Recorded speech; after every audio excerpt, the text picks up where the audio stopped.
story must be told.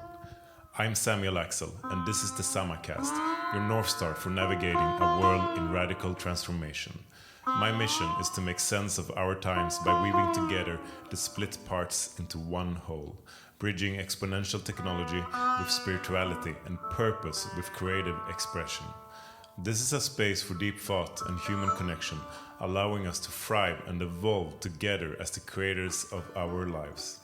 I will share my voice alongside that of artists and teachers who envision the new story of mankind through the lens of wisdom, science, and human potential. In this 12th episode of the Samacast, we are joined again with Shiran Michaeli in Arctic Norway. Shiran is a breathworker, holistic practitioner, teacher, and father with over 20 years of experience. Today, we will dive into the connection between breathwork, movement, and consciousness, while also exploring topics such as parenthood, life in India, and staying grounded and sane in today's world. Enjoy.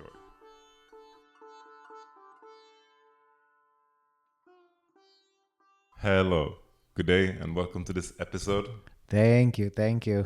of the the podcast, the One Voice podcast. And I'm sitting here with Shiran Michaeli, and we are in northern Norway, outside of Lofoten, where we've been spending the past almost 10 days. Yeah, 10. Then, during midsummer, under the Arctic midsummer sun, and I got to spend time with your family, and we've been like a family here for over a week, and it's been really nice. So this is the last day before you're heading back home to India, Israel, and I'm heading back home as well. And so you're a very experienced breathworker, holistic practitioner on many levels, and an amazing father from what I've seen, and just knowledgeable in many areas of life through experience. And I would love to dive a little bit deeper into your mind, into your potential wisdom that you hold. Are you sure you're ready? Yes. Now is the time, no? Yeah. I want to say, because we're having it a bit more like a free conversation, that I think it's very interesting to dive into recording a podcast, not as two people that just scheduled a meeting for 60 minutes, met, recorded, went each their separate ways. This spending 10 days together, living together in one house that also doesn't have running water at the moment, and really like being off grid together in this experience definitely made me see you in a light that I would not see if we would just schedule a meeting. And I'm sure you also got to see me in my life, in my natural way of being. That kind of gives maybe a different dimension to the things that we are going to speak about, because I feel that we can speak like also from our mutual experience about practice, about mindset, about the things that interest me, which is human nature.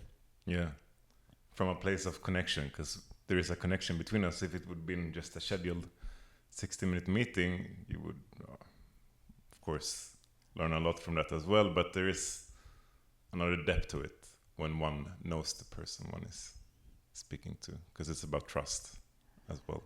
Yeah, absolutely. And about reflecting. Like I can say, for example, I've been looking at you and the dedication that you have. We meet every day for our morning practice. It's not just talking about empty things. It's showing up together and seeing each other wake up every morning before everyone else, do the things, prepare for the day. And I feel that has a lot of depth. It means a lot.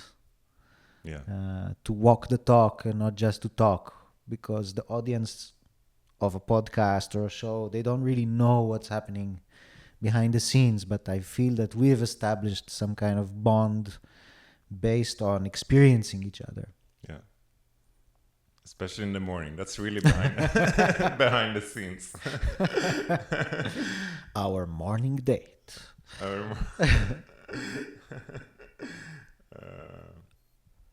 Yeah.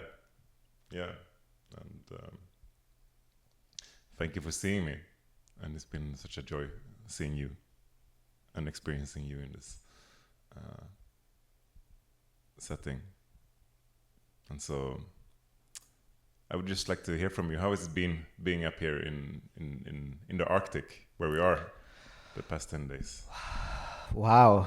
I'm in love with it. The last time I've been here was 5 years ago. And I've been waiting for this place for 5 years. To be here in like the summer solstice, which means there is no darkness at all, which kind of changes or tampers with all the cycles inside, but I love it as something to experience, and very happy that I could bring at least part of my family to spend some time here and spend really good time with friends, celebrate together, swim in the cold fjord, bathe in the cold creek. Yeah, incredible. Good clean air, good clean water. Most of the year I live in India, where water and air are not so clean. So this is really a treat. Yeah. And something that's easy to take for granted living up in the north, but the fact is that the majority of the human population on the planet is living in pretty... Yeah, it's a very privileged thing, in a sense, to have such clean air, clean water, vast, unpopulated nature to enjoy, and Yeah.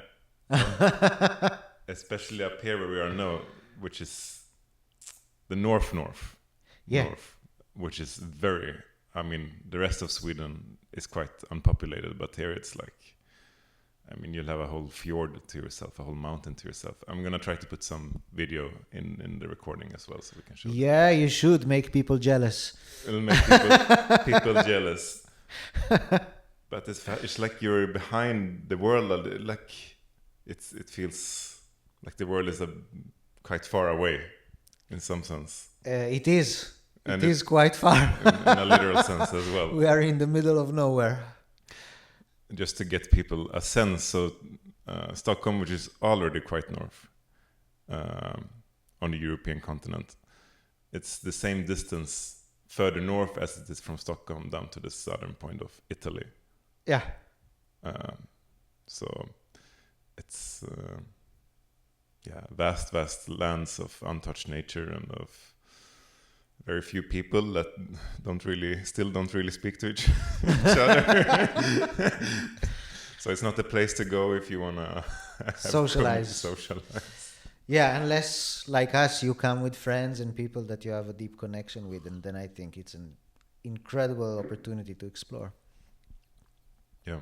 I think people should be doing this more, as like a thing in society. I think it's really interesting to see things that are happening, like in the past years, Japanese doctors prescribe people walks in the forest, unlike just giving medications and all kind of new treatments in the system. So I think going to places like this with people that mean something to you and that you have common values and shared interest with, and just retreating really far away from everything.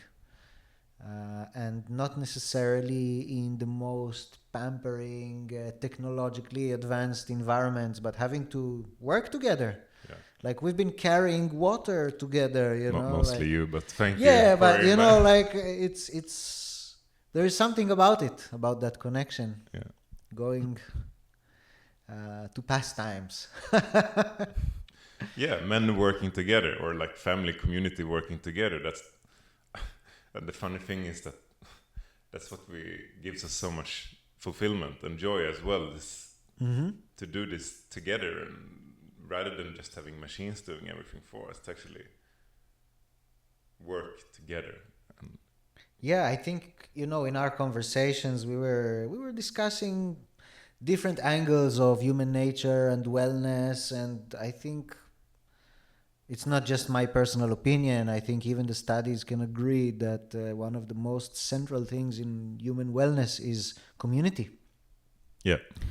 But what is community? You know, like how do we feel community and working together close to the nature, away from many of the comforts that keep us numb? I think it's very important. If not all the time, then at least some of the time, so we get like these reminders Yeah. of what really matters. Yeah. Yeah. Yeah. And with that, I also want to give a shout out to Eric, who owns this place. That we've been at now. Thank you so much, Eric, for Thank you. providing us with this opportunity. Yeah, Eric should be a guest in your podcast as well. He was the first interview I ever had, actually. Amazing. 1.5 years ago. Such a legend. Yeah. But yeah, prescribing a walk as a doctor, do you think you can get a patent on walk in the forest? No, and that's probably the reason why there's not much money invested in researching it. You know, generally things that cannot generate a lot of revenue to someone are less popular in the sense of investment. But it doesn't mean that we can spread out the word and try it, and not everything has to be, you know, validated by the institute in order to make us feel good. Right. Yeah, we don't need to always wait for a stamp or some kind of FDA approval in order to be good to ourselves. Forest walks, Yeah. FDA approved by Yeah. the government. But only in selected zones where you In GMO forests. in the gym. Erase that. Not allowed. Okay. Genetically modified American forests. Yeah. But yeah, coming back to nature and to holistic health, which is what you've been basically dedicating your life to in adult age, in understanding, in developing, and you're a breathwork facilitator Yeah. mainly, but you're practicing other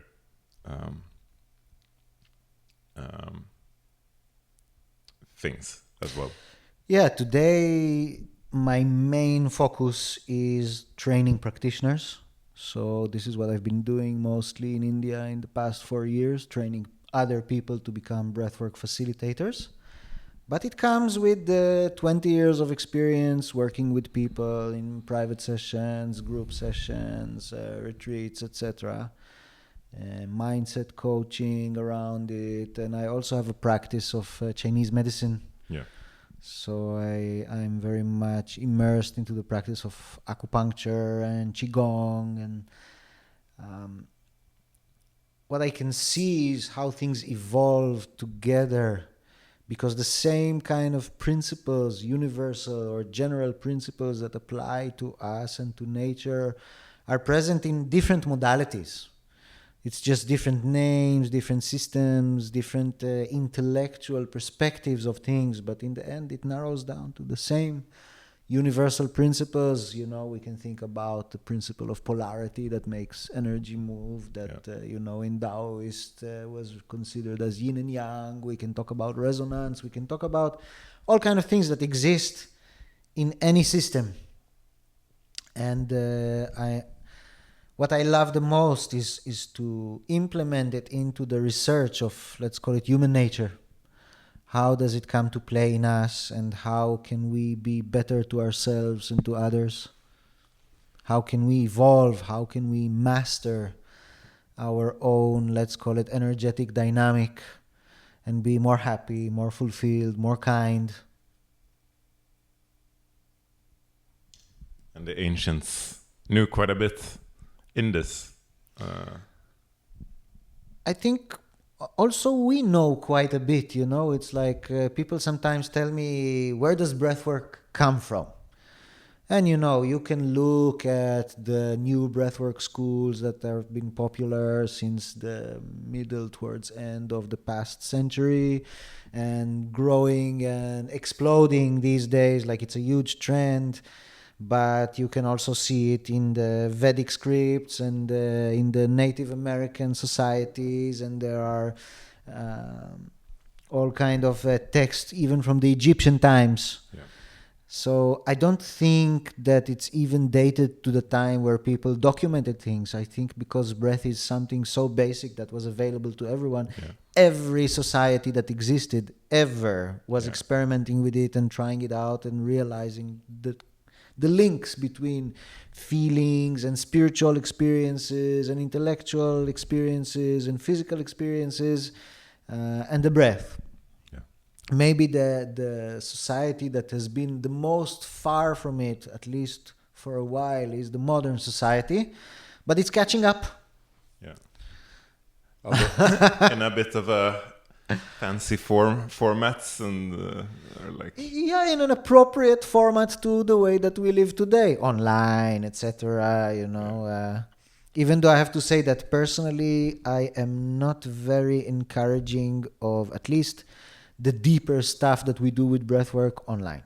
No. I feel that going very deep with breathwork online exposes people also to risks that should be considered, and that there is still a lot of importance to the face-to-face, hands-on meeting when we are talking about the more powerful or more extreme practices.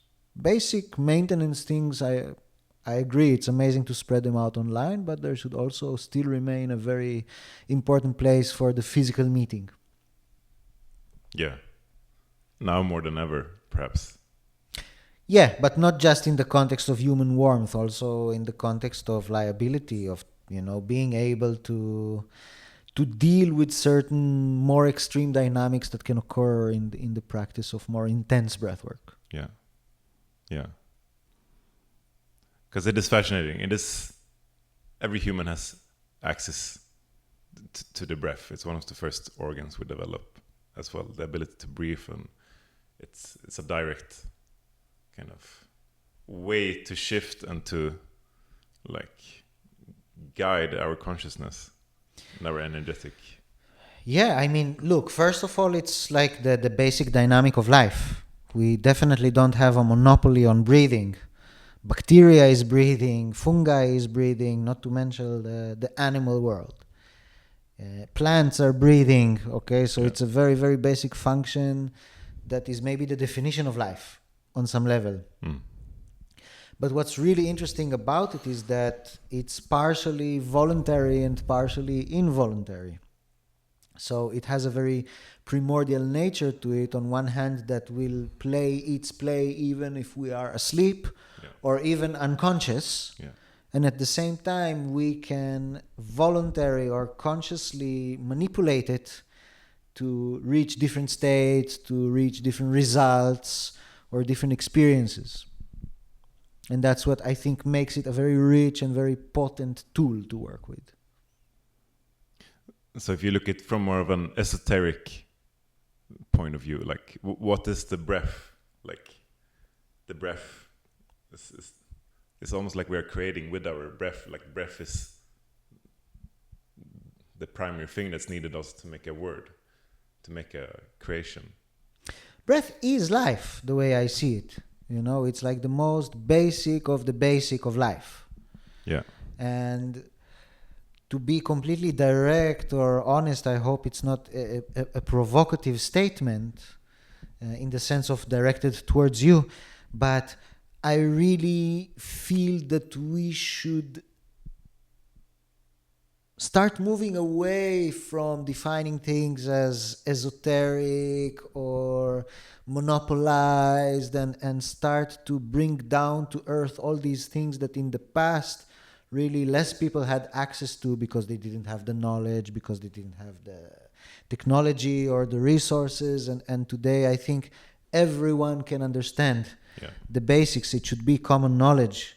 One of the things that really disturbed me, for example, with the education system is that it's really focused on implementing knowledge that is not really serving the most of humanity, and at the same time not focusing or even denying people from the knowledge about the most basic things. So obviously, breathing is the most basic life agent, and we don't learn anything about it until we are adults and decide to search for it ourselves. And luckily, it's a bigger trend today, so more people are exposed. But we also don't learn anything about having relationships, about managing our finances. You know, we live in a financial world and nobody Right. teaches us how to manage our finances. But we learn how to recite the poetry of the medieval times and the history of Very things important. that probably will never really be busy with. I'm not saying that they shouldn't exist, and I feel that this is important and that art is very important, but there are basic things in our life that we are not getting exposed to, and that's a shame. So I think all of these things that we did not get access to should come into the mainstream as knowledge, as ideas, as inspiration, Yeah. and be less and less esoteric. So the more you put like myth or esotericism or like onto it, the more you can distance. It will also create distance towards. I mean, look at the general world of population. spirit, okay? Yeah. Where religions had priests or whatever, you know, like people that used to facilitate the ceremonies. They also used to be the ones that learned to read and write, and they had some kind of supremacy Yeah. because they were the monopoly of communicating God or communicating spirit or communicating whatever we like to call it. And that made them very important people. And that also created a lot of political, human, interessant dynamics that have nothing to do with the nature of the world of spirit. Yeah, and I think today we should also bring the topic of spirit and the exploration of spirit to be something accessible that everyone has a connection with. Yeah. That you don't need to be specialized in something or belong to some kind of sect or, you know, in order to be in contact with the world of spirit, because it's deeply ingrained in our nature. It's not separate from the physical body and the emotional dynamic. And especially the breath is. It's the bridge. It is the bridge, and it's kind of ridiculous to create this intellectual distance for people that breath is the breath of God or breath. Like, I don't believe in God, so I'm not gonna breathe. Yeah, I can tell you a story just as an anecdote to show also the variety of language and concepts, but how everything is actually the same. So my hometown, where I come from, hosts a very important science institute. Therefore, a lot of my clients when I was living in Israel were people of the scientific world, professors, doctors, postdoctorates in biology, biotechnology, virology, immunology, physics, mathematics, chemistry, you name it. And they would come and they would, you know, like be curious about what I'm doing. Now, a lot of the knowledge and teachings that I've got regarding the arts that I practice come from older times where people used to speak about spirits, ghosts, energies. And I was concerned that this may sound puzzling or bring about like sarcasm from their end because they speak a very different language. Yeah. So I thought a lot how to communicate this topic. And then I said, you know, in your science institute, there's a lot of research today of the link between your gut flora and all kind of different cultures of fungi, bacteria, virus, whatever, that coexists with us, humans. And they said, yes, of course, we know about these researches. They are happening in this institute. I said, and you know that now it's been shown that these foreign bodies, in the sense that maybe are 30% of the mass that we carry but don't have our DNA, manipulate what we like to eat, how we behave, certain tendencies. And it's like, yeah, this is the frontier of science.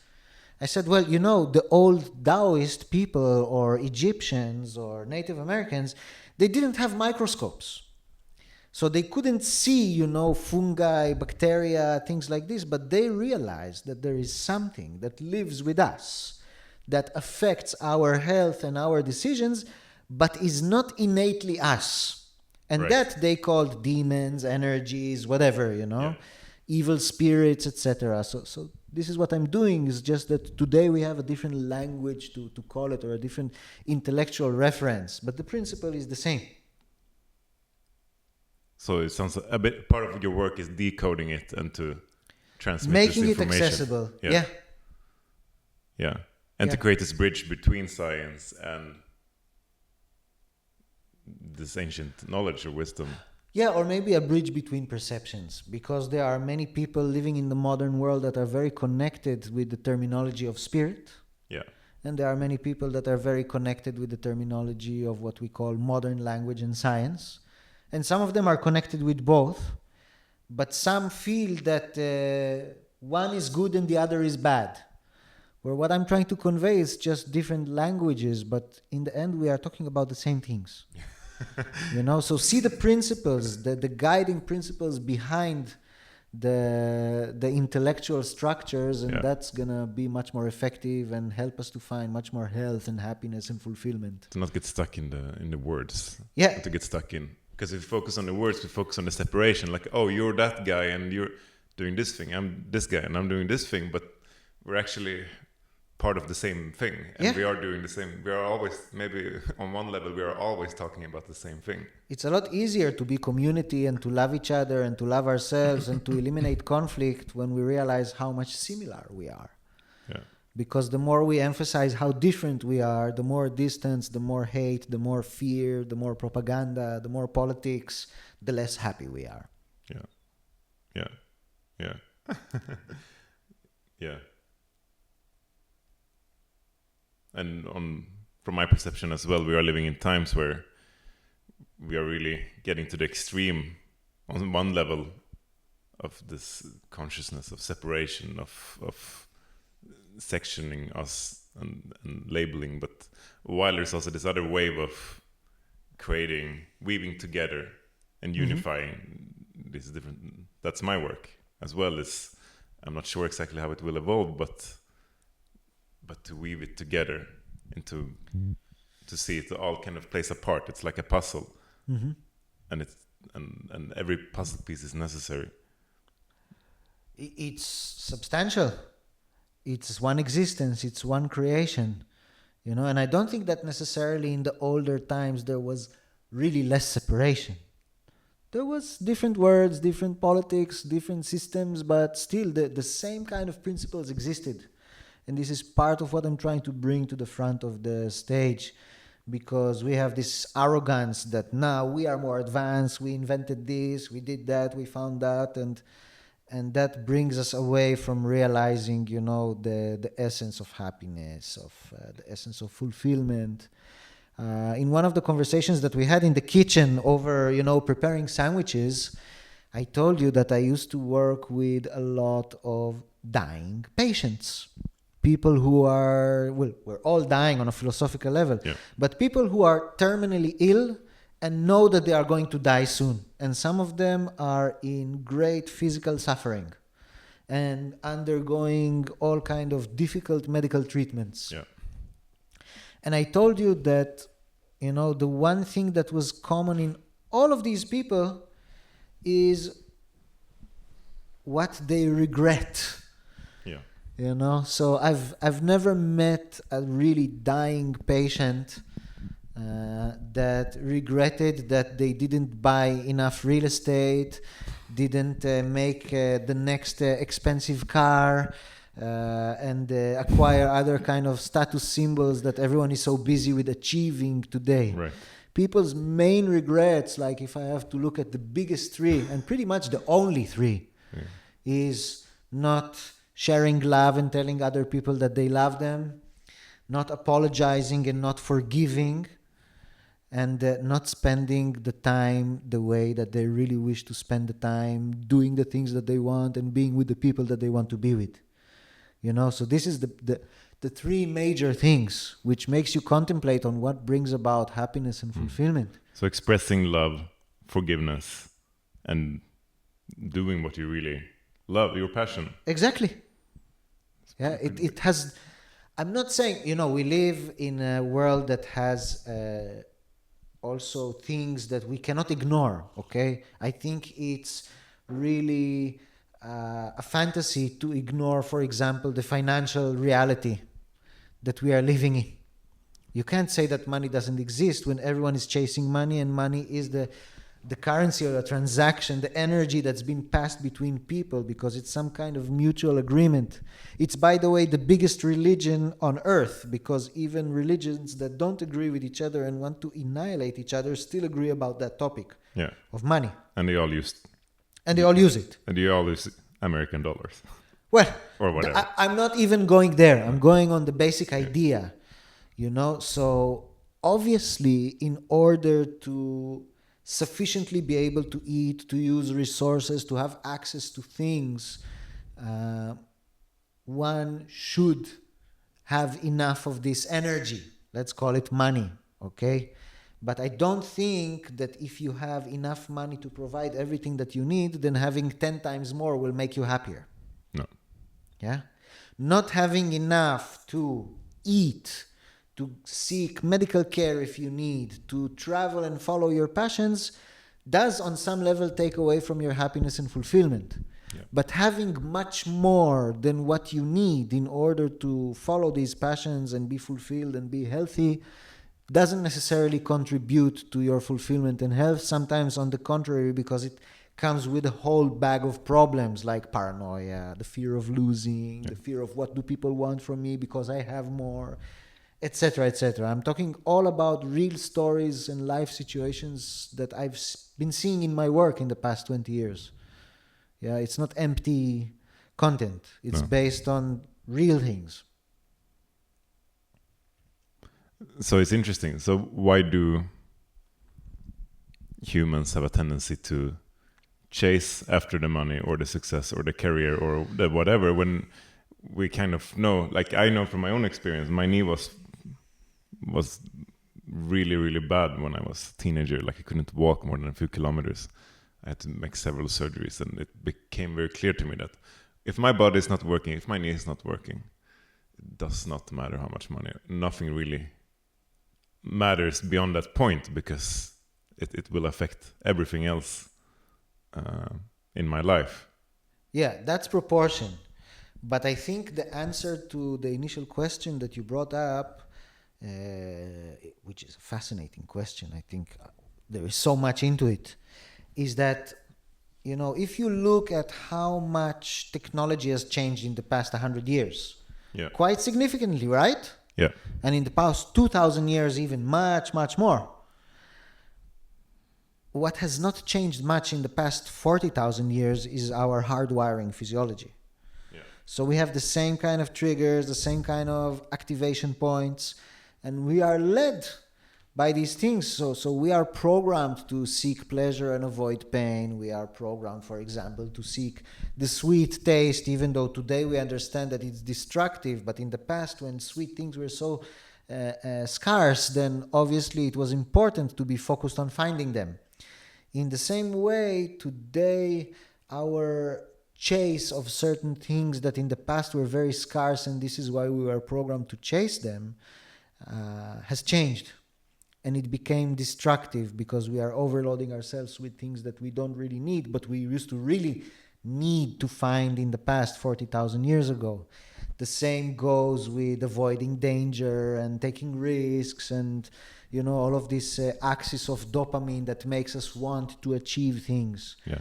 Now, since dopamine and its dynamics exist there anyway, if you already have food in your fridge, if you already have walls and the ceiling around you to protect you from nature, and if there is some kind of functioning governance system that means that people are not going to invade your house all the time and rip you off of your belongings, then you need to want something else. Right.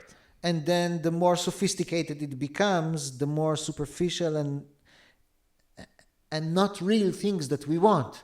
That next figure in the bank, that next more expensive car, or watch, or status symbol, or whatever, you know, like, but it comes from the same mechanism of survival, basically.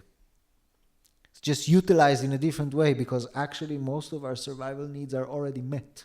Yeah. So then we suffer from things that there is no point of suffering. So can we point this energy of wanting to something that's actually beneficial for us and for our family? And I think it's an amazing question. And it stimulates me to think. In this moment, I don't have a ready-made answer. I feel that, the mechanism exists in us, of the wanting, of the searching. It's not something that you will cancel. And it's also a part of keeping us happy and healthy, because it's a part of the equilibrium that exists in us. So the question is, how far do we take this mechanism, and what kind of conscious, intellectual, emotional, and physical work do we do in order to remind ourselves what is important and harness our efforts in that direction? I think, that if we would make it a high priority in the sense of harnessing the dopamine mechanism to be able to help more people around us, and that would be considered a great achievement, charity, community, rather than belongings and status symbol, then we would also be much more fulfilled, because the sense of community that will surround us is far more valuable and fulfilling than another object in your eyesight that you can tell yourself that you achieved. Right. And that is very expensive or whatever. If we realize that what we can strive for and achieve using this dopamine tendency of wanting things is better health, better physical shape, better use of the natural resources. Right. So it's really a matter of values, it's really and a matter following these values.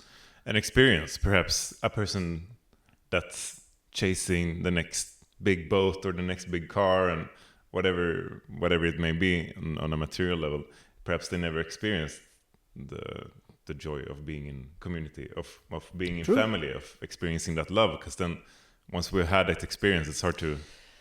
we are monkeys on that level. Not to insult anyone, really. It's not about degrading, not myself and not anyone else. But just as an analogy to, we have this very deep primordial system in us.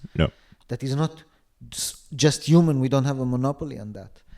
And then I think that, maybe even the next big boat or vacation house will not be relatable to people that are far from even being in that financial status that they can afford it, or don't come from a privileged enough background to know this from their childhood. But I think any person that is living somehow in modern society has a phone today. And how much stimulation do we have from scrolling our feeds on social media, for example, and that's really calibrating the dopamine mechanism of wanting into something that is so far away from nature and fulfillment. The more you stimulate that mechanism, the more the threshold of what makes you feel satisfied, even momentarily, goes higher and higher and higher. Yeah. So then you cannot really enjoy the basics. You have to detox yourself for a while from being on that dopamine pump on steroids, let's call it, in order to really be able to appreciate and enjoy small achievements like, I don't know what. Like, for the example, for me, the past 10 days, from bringing 100 liters of water into the house and enjoying that effort and enjoying the achievement of having water for everyone, And it's much more fulfilling and also much more important for us as a community than scrolling Instagram or TikTok or Facebook or whatever, Reddit, right?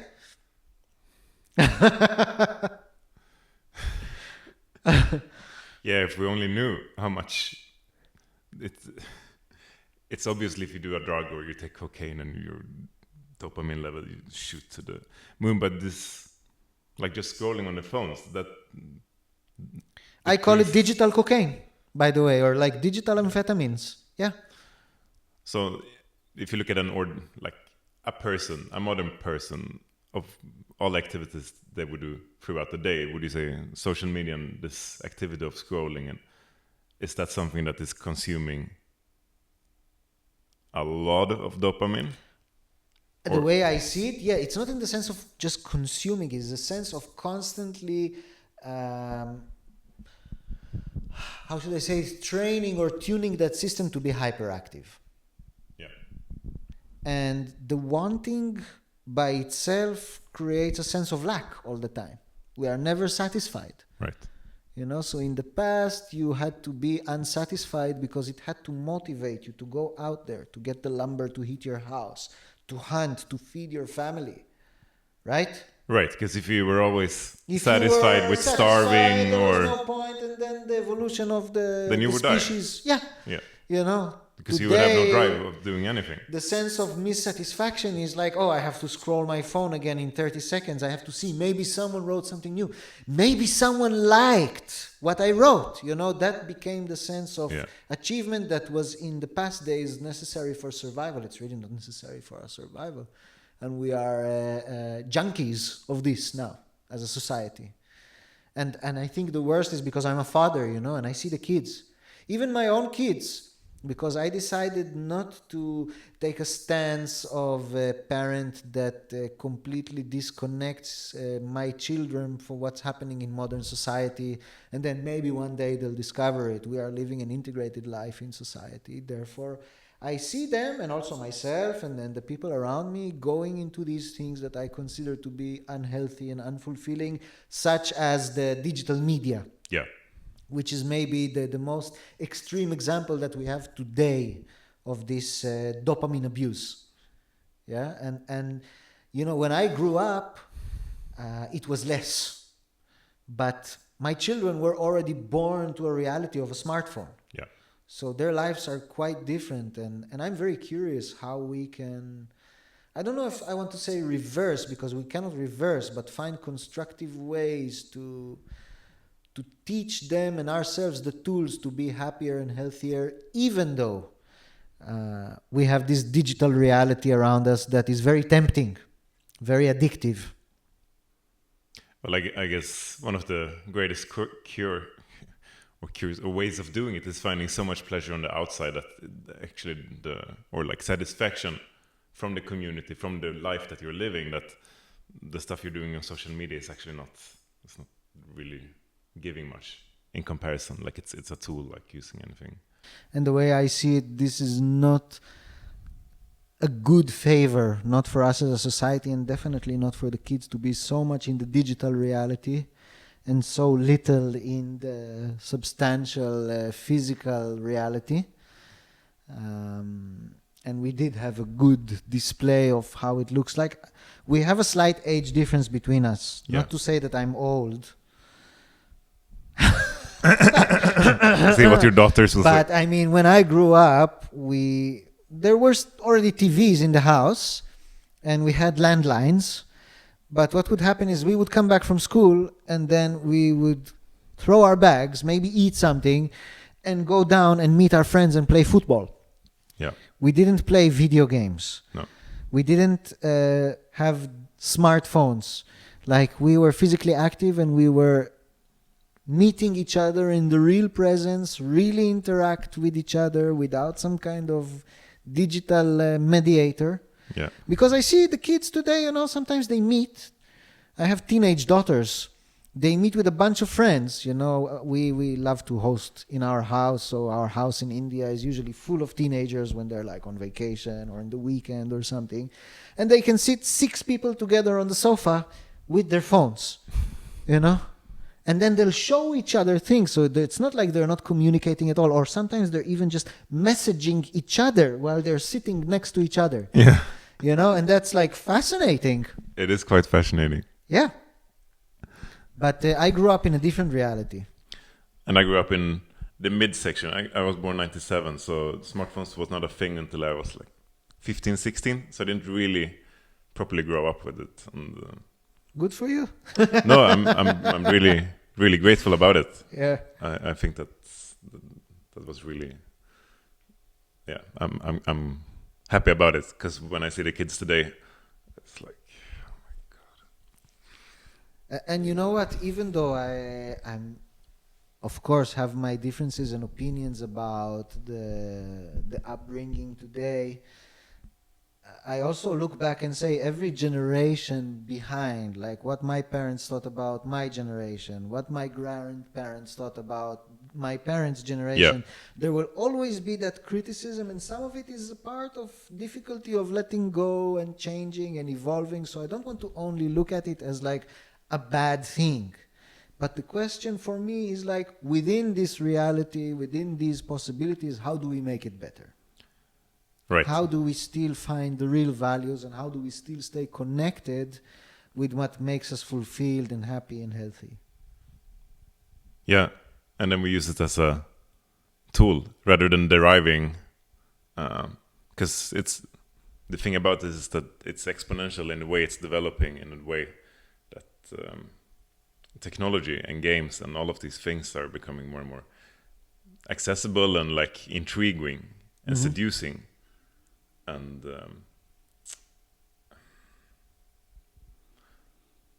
if you grow up as a kid and no parent, no one ever told you how like beautiful you are, or how sacred your body is, or how much fun and how much love you can feel just for using your own body and for using some basic things like being in nature, like breathing, like playing with friends, like if you haven't felt that, of course you might be appealed to maybe put a like nano chip in your hand or in your brain so you can play your computer game. You can play your games without even having a computer.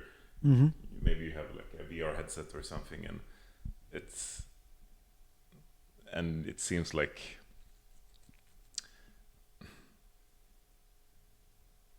there's not really a voice in society that's telling our kids how important and how.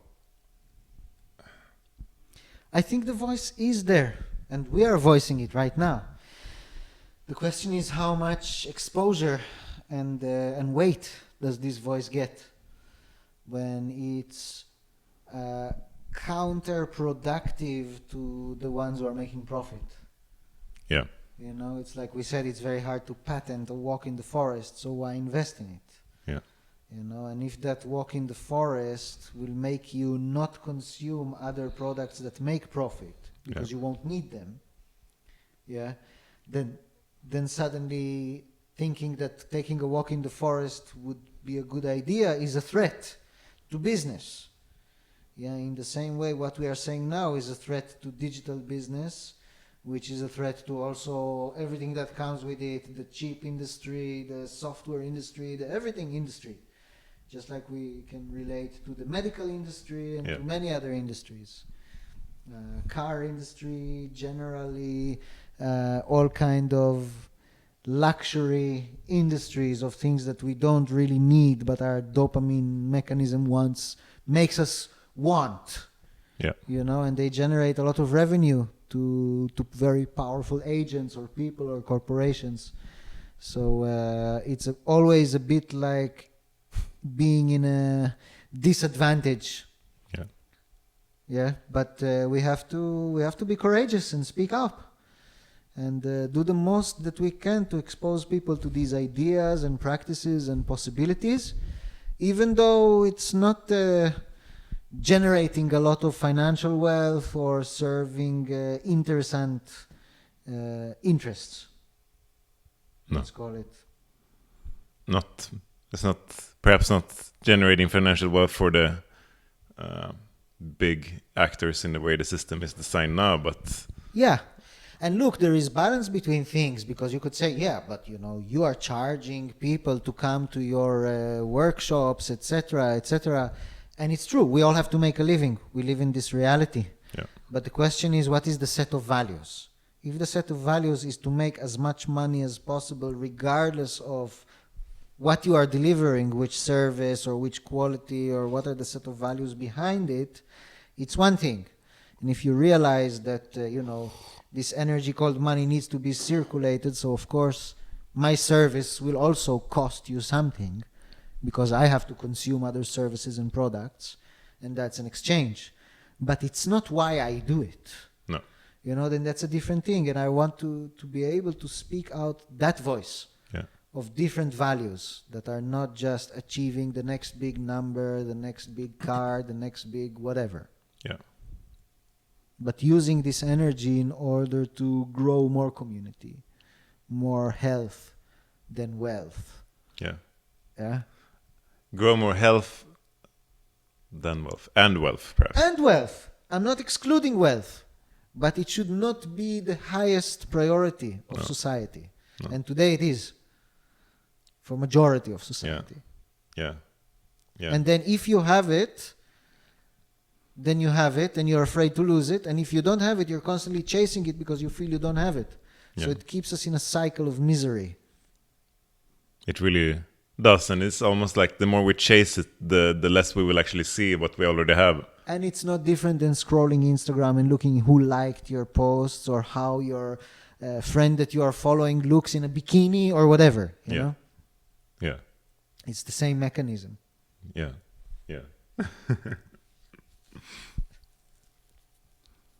Yeah, so it's really like moving forward as well, because we are in, at least in my perception, in a time of a lot of transformation, a lot of shifts where all systems are kind of falling apart. Mm-hmm. There is power grabbing, there is the dissolution of like systems on various levels, and it may be frightening, but it's also an opportunity to kind of ask ourselves, well, what is it that we really want to create on this earth for ourselves, for our family, for our children, and to see that there is the possibility of changing, of creating something different. If we don't believe in it, it's not possible. It's just not going to happen. Just like people set up their minds to reach all kind of technologies, all kind of other things, you know, if you set up your mind in the highest values of the things that we are speaking about here today, and enough people do it, then it's going to manifest. Yeah, for sure. Do you believe it's a possibility? I believe it exists. You know, if you take away the perception of, or the dimension, let's call it, of what we call time, Yeah. you know, then, but this is very philosophical maybe for some of the listeners, but, you know, everything already exists. Yeah. The way I see it. Yeah. And it's not personal. No. Yeah. No. But that's already, I think, a topic for a different podcast. I think this might actually be the topic for this podcast, but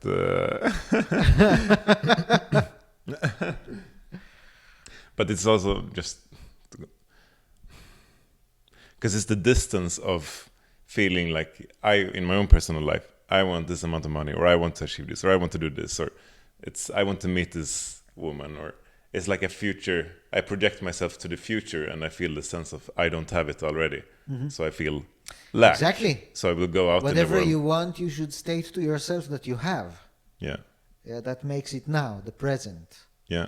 Because continuing to see things in the future means that in your perception they will not manifest now. They will only manifest then. Yeah. And it's like an infinity game. Whenever you step forward in the scale of time, let's call it, or the dimension of time, as long as you continue to perceive something in the future, it also moves away from you all the time. Right. Yeah. It moves away because if I want wealth, for example, and I feel a lack of it, I'm always like, this emotion is keeping me away from it, because I'm always like... Yeah, you are projecting lack. Yeah. And what we project returns to us. It's like a sonar. You have a lot of experiences of that in your own life. Absolutely. Absolutely. Anything that comes to your mind now. But even if we're talking about lack and prosperity, you know, like Yeah.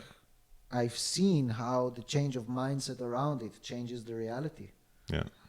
You know, and maybe it doesn't manifest necessarily exactly like someone told you it should, or like your bucket list of criteria, what you should meet. But when I look at my life, I've been able to make incredible adventures and reach interesting places and do interesting things, you know, even if I don't have this number in the bank that people think that should be like the achievement. No. You know? No, wealth can be... But I have a very rich life, very rich life. For sure. If you were here this past 10 days, that's... Yeah. And before that, I've been in Albania and Greece, and before that in Switzerland and Sweden, and I come from India, and, you know, like, Amazing. I have a very rich life experience, and the wealth and the well-being is not necessarily just about some kind of technical figure that we define. A digital figure on a computer, which what is even that? But that's another discussion. Yeah. But I am curious. So if you would translate this into health, so I have cancer, or like for me example, my knee is really bad, and the day my knee is gonna be good in the future, that's when I'm gonna feel okay. That's when I'm gonna feel good. I'm gonna be happy again. At least this is what you tell yourself. Yeah, so I project my happiness until my body. When I'm healed, then I will feel gratitude. If only I will get this, then my problems will be solved. Yeah. Yeah. I don't remember the name of the author, but there is this brilliant guy, at least brilliant in my eyes. He wrote a book called, I think, something about solving all your money problems for good. Ooh. You know? And it has to do with principles that we also know as the secret and manifestation and things like this. And it's really about seeing, and this is really connected with what we said about time. You know, that there is this deep conditioning or chase. When this will happen, then that. Yeah. You know, rather than bringing everything together to the present moment and really telling yourself what is. Yeah, that belief that also creates some kind of dependency. Yeah. If my knee will be better, then I'll be happy. Yeah. And it doesn't really work that way. No. You know, I can tell you from my personal life experiences that I had certain goals, I reached them, and then the next thing it happens is that you just want to reach other goals. Yeah? Yeah. It took me a lot of time to stop and acknowledge even the achievement of goals, because I used to feel guilty about enjoying it. You know, there was this deep programming in me that if I reached a certain goal that I set for myself, it felt like corrupt to take pleasure in it. Mm. So rather than enjoying the magic of manifestation, you know, which is it's a gift, yeah, and to cherish it and to respect it and to honor it, you just move on to the next one thing. In a sense, in my case, it was also just suppressing the enjoyment of this phenomena. Yeah, interesting. And that comes from a deep sense of unworthiness on some level. Yes, it comes from an education of, you know, like, or conditioning. Yeah. Of what is good, what is bad, what is worthy, what is not worthy, what is respectful, what is not respectful. Absolutely. Yeah. Yeah. And that goes back to the energetic plane that we were speaking of as well, and by these practices like breathwork and qigong and yoga, or whatever one is doing, knitting, be it carrying water, swimming, whatever makes us elevate our own energetic state. Okay, back. Yes. Again, technical difficulties, but it's part of life. Life has at certain points technical difficulties. Yeah. Right. Yeah. But in this terms of manifestation and all of this stuff, like, it seems as from my own experience as well, like the world is a reflection of my own inner state. So if I'm going around feeling lack, if I'm feeling unworthy, if I'm feeling ungrateful, I will find more reasons. I will see more reasons. I will attract more experiences that will confirm that energetic state. You know, a common term that is used a lot to define this phenomena is the subconscious. And the power of the subconscious mind, which is a collective thing, it's not a personal thing, is very powerful. The conscious is like the tip of the iceberg, and the subconscious is all the bigger dynamic that's happening, all the forces into play. So the more the imprint towards the subconscious is of lack, for example, the more lack it will manifest. the more the imprint of prosperity, love, forgiveness, etc., will be in the subconscious, the more you will see that manifesting in your, so to say, reality. Yeah, definitely. And because we all come, it's like we all have this hardware, which is this body, and it differs a little bit.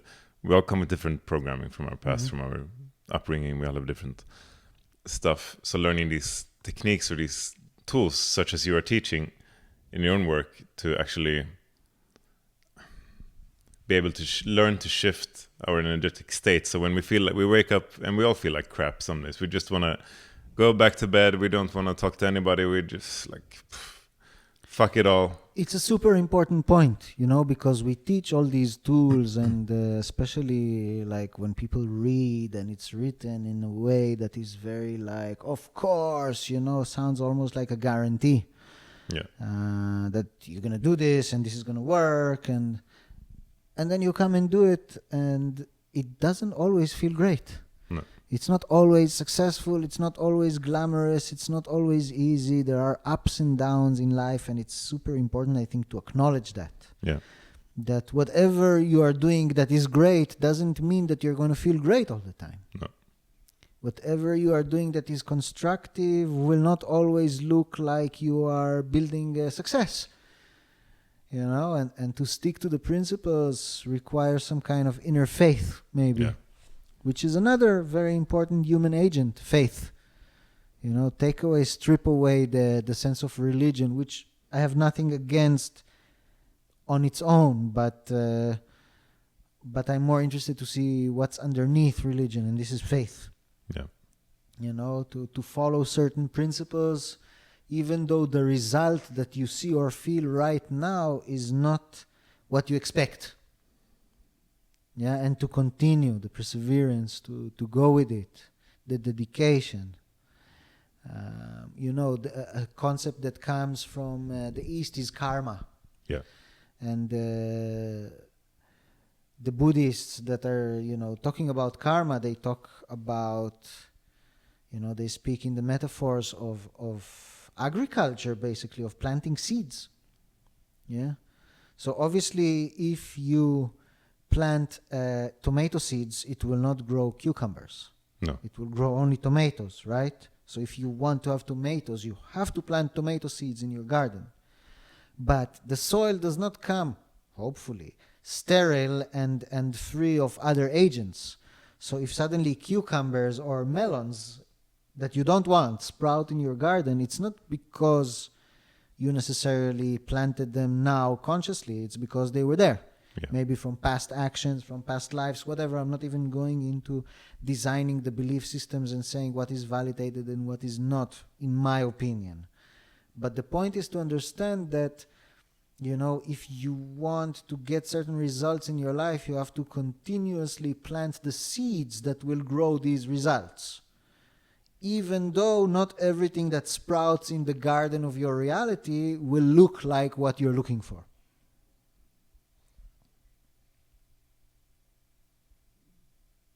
Right.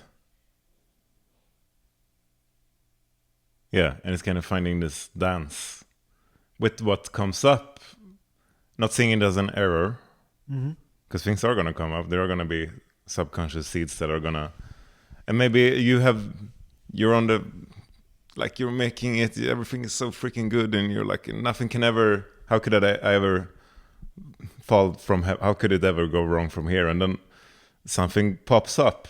Yeah, on one level, maybe whatever, a childhood trauma or something happens, and it's like certain seeds, subconscious seeds, might not be able to sprout before you reach a certain level in your own capacity to handle it or go through certain things.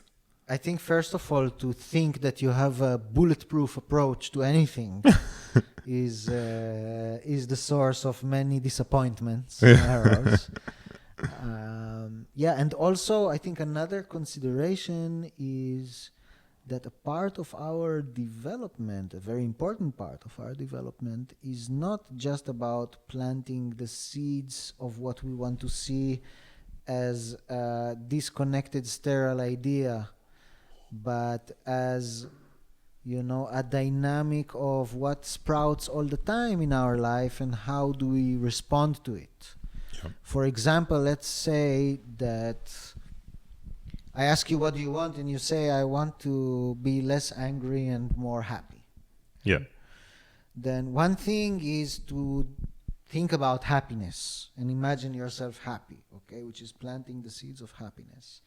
But at the same time, you know, because the seeds of anger have been planted by you, by society, whatever, they will sprout in your garden of consciousness, right? So the question is, what happens when they sprout? Because if you react on that anger with anger, what you are doing is you are taking those seeds of anger and replanting them in the soil, right? And that's going to grow in its turn more plants of anger. Yeah.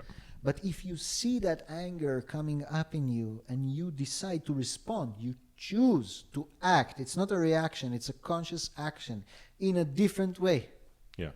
With acceptance, with forgiveness, with kindness towards the anger that is Love, sprouting. kindness, love, forgiveness, and passion. And gratitude. Yeah. So then instead of replanting the seeds of anger, you are planting different seeds. Yeah. And with time, you will have more and more, let's call it the seeds that you want in your garden, in the soil of your garden, and less of the seeds that you don't want. Right. But it's not just quality, it's also quantity. Yeah. How much of this will sprout in your experience? No, I love this metaphor. The Garden of Eden, or whatever you want to call it. It's like this soil or this canvas where we have these seeds that are producing certain experiences in our lives.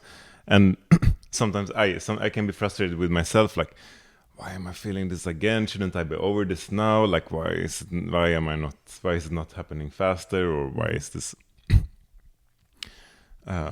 despite knowing all of this, like having all these practices and blah blah blah blah blah, still things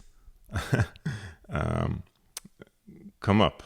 And of course I understand it's a total necessary important part of the journey, but a part of me is also frustrated, but also kind of recognizing that if it took a lifetime or maybe even lifetimes to put these seeds in the first place, it might just take a little bit of time to work through this programming, because it sits deep in us as individuals and as a collective, no?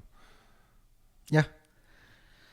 Yeah, and I mean the assumption of the gardeners of karma, let's call it, is that eventually all seeds will sprout. There are no sterile seeds. So whatever is planted in the soil will sprout, but we have no control and knowledge when, how powerful, and you know, you plant one seed of tomatoes, you get a whole bush, so you get plenty of seeds. Yeah. So the power of one seed is much more than one seed. Yeah. Right? In that sense, also the more beneficial impressions you plant as seeds, the power of them will be exponential. Because one seed of happiness will create a whole bush of happiness.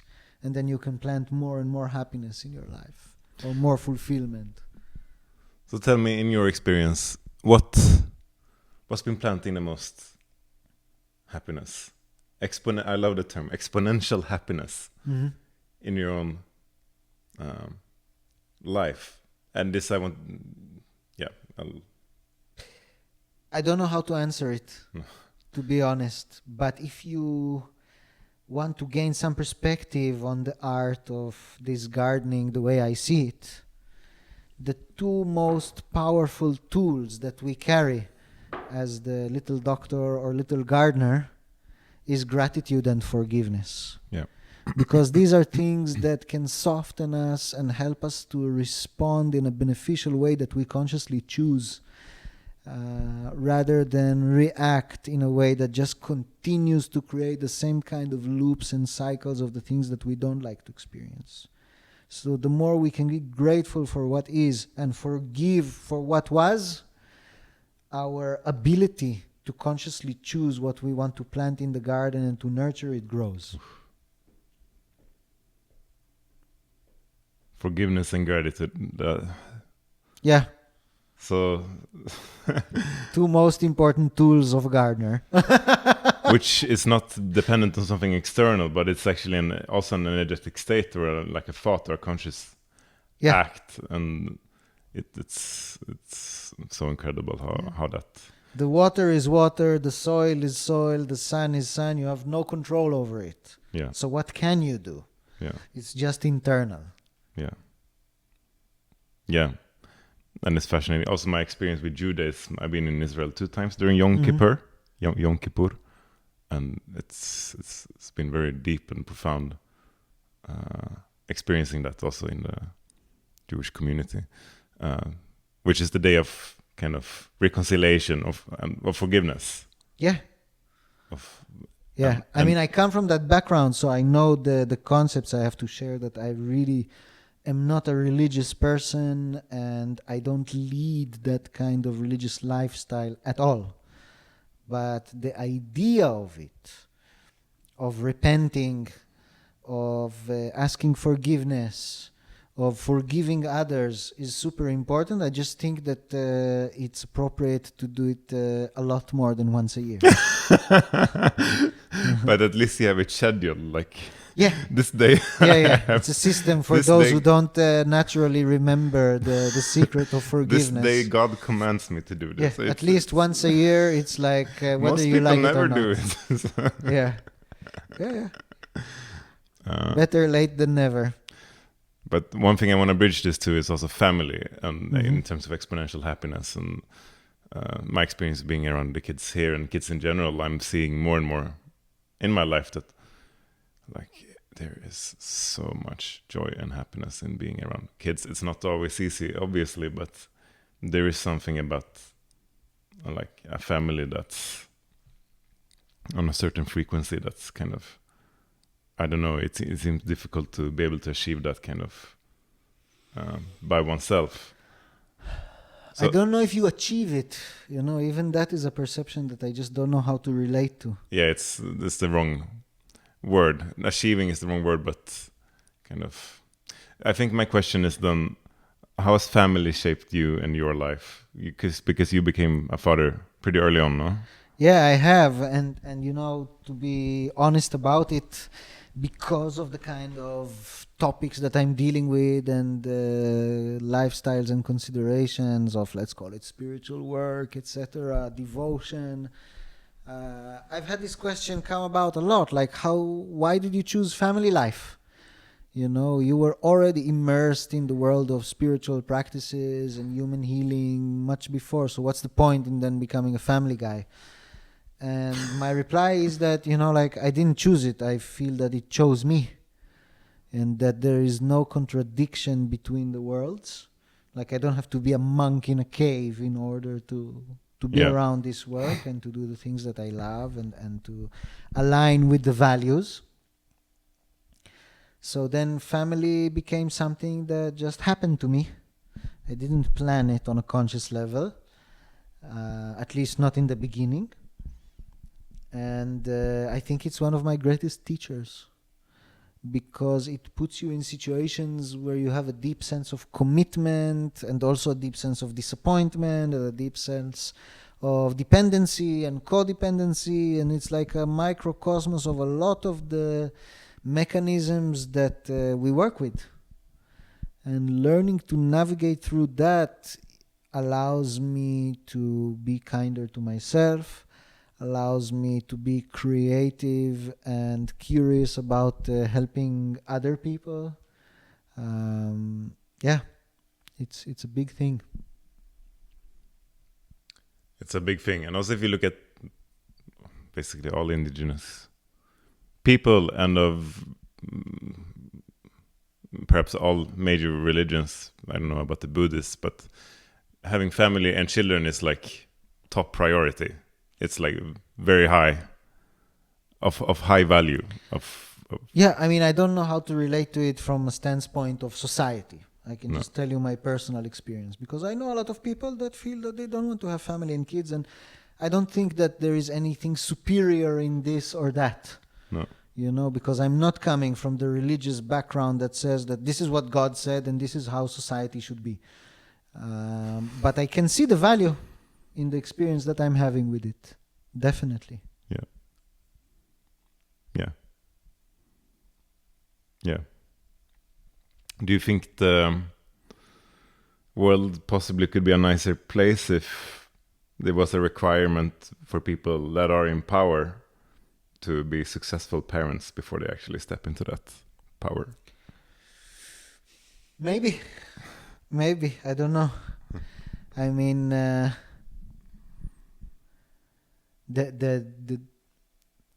the way that we will term the success or what would be good would also be a topic of argument and separation. Look at the term yoga, okay, which means unity in Sanskrit. Yeah. Right?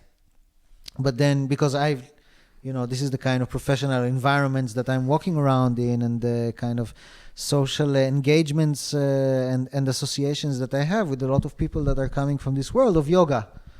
And then they are continuously arguing that one's Ashtanga is better than the other one's Vinyasa or Kundalini or whatever. So separation is coming within, something that is called unity even. Right. And it's supposed to hold the highest values of unity. So the human nature will find a way to divide and conquer regardless of what you try to impose as a system. Do you think that is human nature? I think it's a part of it, yeah. I think human nature is very rich and it contains all of the things that we talked about and others. And the question is the balance. Do you think human nature can change over time? I think that, from a philosophical point of view, the only constant is change. So nature itself is a phenomena of change. But I think that maybe what you are asking is like, would it have a substantially different design or mechanism? I don't know.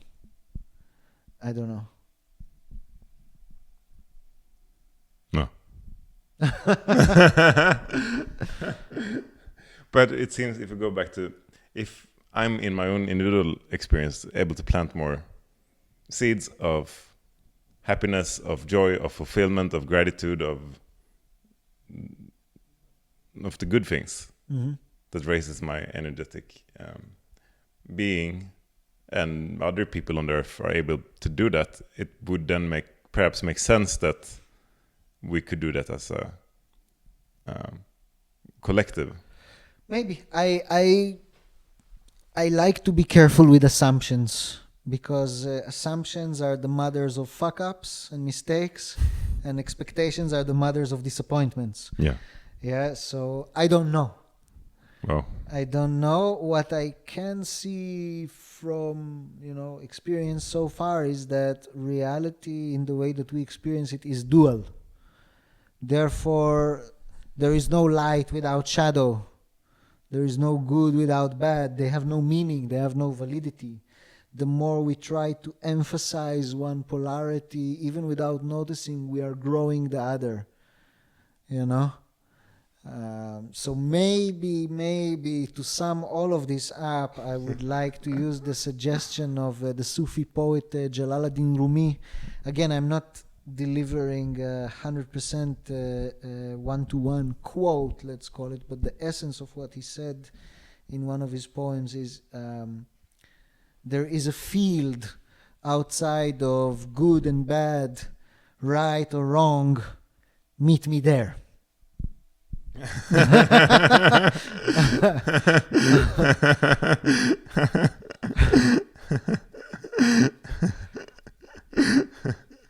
Yeah, and and then I always remind myself of, ultimately, there's nothing to figure out really.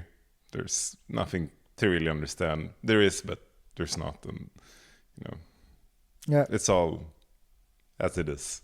Yeah. I want to thank you for inviting me to speak. Thank you for speaking with me. Yeah, and, it's good fun.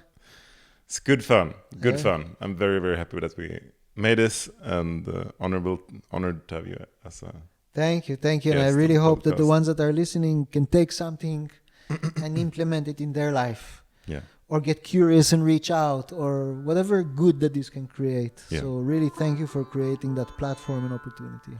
No. Thank you, Shiran. Many blessings on your journey. Until next time. Thanks.